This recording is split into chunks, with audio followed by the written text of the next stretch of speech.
When the city collapses and when the power goes out, the stores empty, the security forces scatter, and the streets descend into chaos, most people make the same mistake. They either stay in their home or move toward a familiar address. And both of those choices dramatically reduce their odds of survival in a serious long-term crisis scenario, because your home address is a publicly accessible record. The addresses you know are equally predictable, and being predictable is the single greatest vulnerability in operational security. This video is going to show you a strategy that most people have never once considered, but that has been proven repeatedly throughout history. Abandoned locations, when evaluated with the right eyes, become the most defensible, least targeted, and most resource-rich shelter points available in any modern city. I am not romanticizing this. I despise the films that romanticize it. I am giving this to you based on what I have learned from the urban resistance operations of World War II, the urban warfare doctrine of Vietnam, the siege of Sarajevo during the Bosnian War, and FEMA's urban crisis management reports, because all of them teach the same lesson. In a crisis, the places that get hit hardest are the places where resources and people concentrate, and the safest place is always the place nobody bothers to look at. Let's break down all 5 locations one by one, covering why each one works,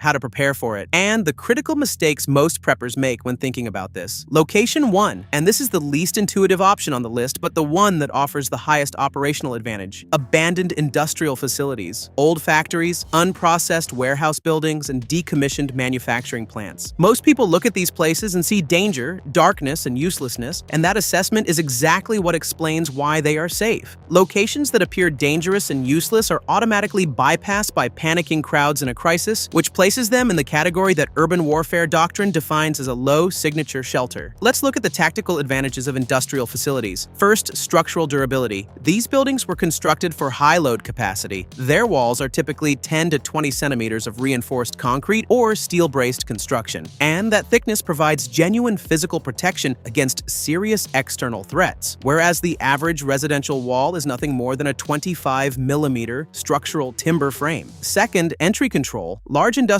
facilities typically have a small number of controlled entry points, and those doors are usually made from sheet steel or heavy iron construction, and when properly locked and barricaded, they form a defensible perimeter. Third, elevated observation. Most industrial facilities provide access to rooftops or high window levels, giving you 360 degrees situational awareness. Holding a high position is always the primary tactical priority in Navy SEAL urban operations, because visual angle advantage means information superiority. Fourth, available resources. Old factories commonly contain abandoned vehicles, metalworking equipment, lubricants, energy storage systems, and water connections, many of which can be refunctionalized in a crisis. Fifth and least considered, thermal signature. Large concrete and steel structures retain heat far more effectively than small residential buildings, and in winter conditions, that single factor can be the difference between life and death. Here is what you need to do before using this type of location. This week, research the abandoned industrial facilities in your area, locate them on satellite maps, and physically scout them before any crisis begins, because trying to discover a new location while already living through a crisis means you are already too late. Location 2, abandoned school buildings and university campuses. This choice seems counterintuitive at first, particularly because you might assume that in a crisis, people would naturally converge on places they associate with their children and families. And that is a valid observation. But I want to emphasize the word abandoned, not active schools, but specifically closed buildings in suburban or outer city zones with no student population. That is the category we're talking about. The tactical advantages of an abandoned school building are as follows. A large number of enclosed rooms, each of which can be individually defended or used for storage. Extensive kitchen and food preparation infrastructure, since most school buildings contain industrial kitchen equipment and large capacity water tanks. Basement or shelter spaces, since many older school buildings contain shelter structures dating back to the civil defense era of the 1950s and 60s, and most of those walls are 2 to 3 times thicker than standard residential construction. Gymnasium and open space for group organization and movement. And finally, a centralized generator connection, since most school buildings are wired for a central backup generator system that can be activated with reserve fuel. The biggest disadvantage of this location is that it typically has a large number of windows, which creates defensive vulnerabilities. The solution is to prepare wooden boarding panels for those windows in advance. This does not require serious expense. The materials can be sourced from any standard hardware store for $30 to $40, and if those panels are pre-measured and labeled, they can be installed in minutes when needed. Location 3, and the most historically overlooked but most repeatedly life-saving category on this list: abandoned churches, religious structures, and old cathedrals. The first objection most people raise is too many people will come here, but that objection does not apply to abandoned structures. Old religious buildings located away from city centers or in small settlements offer what is close to an ideal long-term shelter profile for several reasons. From a historical perspective, during World War II, abandoned churches across Europe were used as bases by dozens of resistance groups, and the French resistance operated these structures simultaneously as shelter, storage, and communication centers. The core reason for this choice was that churches were excluded from initial search and sweep operations because of a perceived cultural untouchability. Looking at structural advantages, stone and brick wall construction typically ranges from 50 centimeters to 1 meter in thickness, which means 5 to 10 times the physical resistance of a modern structure. Tower structures can serve as observation points. Basement and crypt spaces offer ideal food storage conditions due to their consistently cool and stable temperatures. Large water tanks or rainwater collection systems are present in most old religious structures. And finally, they provide substantial interior space for community organization. The disadvantage is that a single narrow entry facade can create both an advantage and a vulnerability in terms of entry control. Before using this location, inspect the rooftop rainwater collection system, measure basement humidity levels, and identify an alternative exit route. Location 4. Abandoned hospital buildings. This option makes many people uncomfortable because hospitals carry associations with biological hazard, but that association does not apply to old hospitals that have been decommissioned for many years. Old hospital buildings constructed in the mid-20th century that are no longer in use represent the highest infrastructure density of any location in the crisis shelter category. What makes these structures so valuable: centralized oxygen lines, pressurized water systems, backup power connections, large sterile storage spaces, and residual medical equipment are all first-generation advantages of these buildings. But the truly critical advantage is this: old hospital buildings typically contain negative pressure rooms, which were designed for biological hazard isolation and can be used in a crisis scenario to block the transmission of airborne illness. This is a capability that no other location on this list can provide. In addition, the vast majority of these structures are connected to underground water and energy lines, and some of those lines may remain partially functional even in a full grid collapse. The tactical disadvantage is that these structures have high visual recognition value, meaning they are more easily identified than other options on this list. The solution is to remove all visible external signage from entry points and actively obscure them to reduce outside readability. If you plan to stay in this location for an extended period, making the exterior appear inactive and deliberately ambiguating entries and exits is your first operational priority. Location 5, the final item on this list, and simultaneously the least intuitive but the highest potential option for long-term survival: abandoned farms and rural storage facilities. When you analyze any serious urban crisis, the most fundamental reality that emerges is this: long-term scenarios, anything extending beyond 3 weeks, begin pushing those without food production capacity toward an unavoidable critical threshold. The tactical advantages of an abandoned farm are as follows. First, distance. Physical separation from the city center alone creates a significant security buffer zone, because in a crisis, the movement radius of the average person is constrained by fuel and physical energy. Second, water. Farms are typically located near underground water sources, wells, or natural water flows, and those sources continue functioning completely independently of grid failure. Third, food production infrastructure. Agricultural tools, seed storage systems, irrigation equipment, and livestock infrastructure provide the only real foundation of long-term food security, which is the capacity to produce food rather than merely store it. And fourth, energy independence. Many old farms are connected to wind pumps, generators, or water mill-based energy systems, and a significant portion of those systems can be refunctionalized with minimal maintenance. The critical mistake most preppers make here, and the one they will continue making even after learning this list, is that they write down these locations thinking, "I'll go there when the time comes," and when in reality, after a crisis begins, and especially after fuel stations start queuing, reaching these locations becomes progressively impossible. For an abandoned farm to have real value to you in a crisis, here is what needs to happen right now. This week, research abandoned or lightly used agricultural land within a 70 to 100 kilometer radius of your city that is reachable via accessible roads. Evaluate it through satellite imagery, mark its coordinates on your physical map, and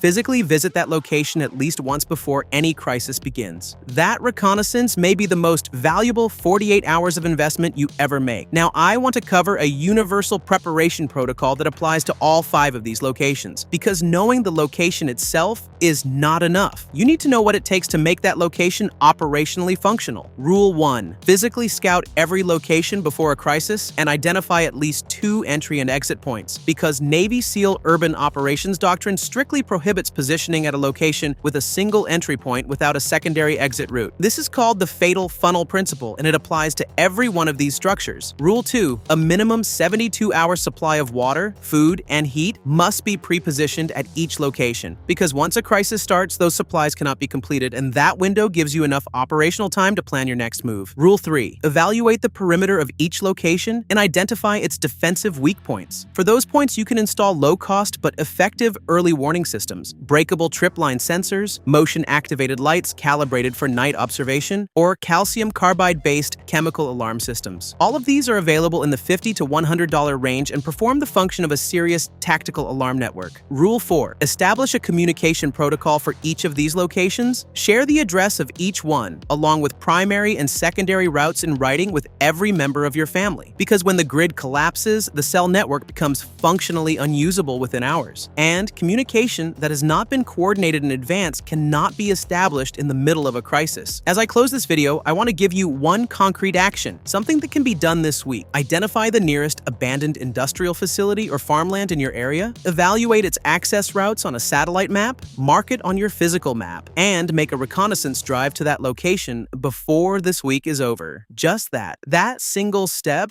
puts you in a more operationally capable position than 90% of the people in your city, because that 90% is still planning to survive at the same home address, with the same backup plan, on the same familiar road. At MrBuddy, we believe that being safe is not expensive. Being safe requires knowledge, and that knowledge has always been there throughout history. It simply requires the right eyes to see it. All it takes to be 10 steps ahead is to start today.